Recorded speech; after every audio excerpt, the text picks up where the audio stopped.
Hello traders. 14 ଜାନୁଆରୀ को 14 ଜାନୁଆରୀ को Nifty आ bank Nifty trade करने पे कौन कौन लेवल्स हो पारे चलतु आम से विषय में आलोचना करवा।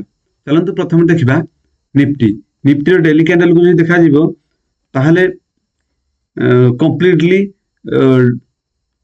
डाउन साइड रे मार्केट मूव कर चलछि माने कंप्लीटली डाउन साइड मूव ही रहिबो। तो आमको डाउन साइड मूव पाई ही ट्रेड खोजा पड़ो आमको रेजिस्टेंस सपोर्ट ही फाइंड सपोर्ट नहीं आमको रेजिस्टेंस फाइंड आउट करा पड़ो। चलून देखा 15 मिनट टाइम फ्रेम रे आम पाई कौन कौन लेवल्स हो पारे। जदि market just gap up open हो एरिया रे ताहले 23,200 पाखापाखि आमको रेजिस्टेंस मिल जीवो। रेजिस्टेंस ही आमको फाइंड आउट करिया पड़ो। जदि जस्ट गैप अप ओपन हो रेजिस्टेंस फाइंड आउट करके आम सेल करिया पे आमे ट्राई करिवा। जदि गैप डाउन ओपन हो जोटा कि हमरो 23,000 गोटे राउंड लेवल अछि ताकू मार्केट सपोर्ट नहीं पारे। मार्केट तार पॉसिबिलिटी बहुत अछि 23,000 गोटे राउंड लेवल ताकू मार्केट सपोर्ट नहीं पारे।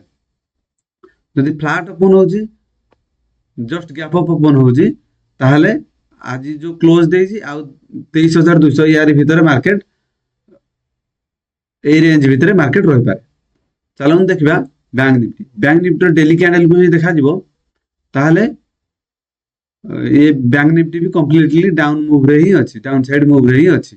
हमको रेजिस्टेंस फाइंड आउट करके डाउन साइड मूव पाई किसी हमको ट्राई करबा को पड़िबो हेले हम पाई सेफ ही रहइबो।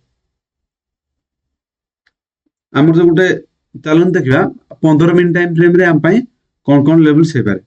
जदि 15 मिनट टाइम फ्रेम देखा आमर 1 জানুয়ারি रु आज पर्यंत गोटे चैनल भीतर मार्केट फसिकी रही ये चैनल भीतर ही मार्केट सपोर्ट रेजिस्टेंस नहीं कि मूव करुछि। जदि market just gap up open हो एरिया रे ताहले ऊपर आसवा ट्रेंड लाइन आम पाई रेजिस्टेंस वाला काम करिवो आउ आज रो क्लोज आम पाई सपोर्ट वाला काम करिवो। ए भलिया निफ्टी आ बैंक निफ्टी ट्रेडिंग लेवल्स पे वीडियो को लाइक एवं चैनल को सब्सक्राइब करंतु। Thank you.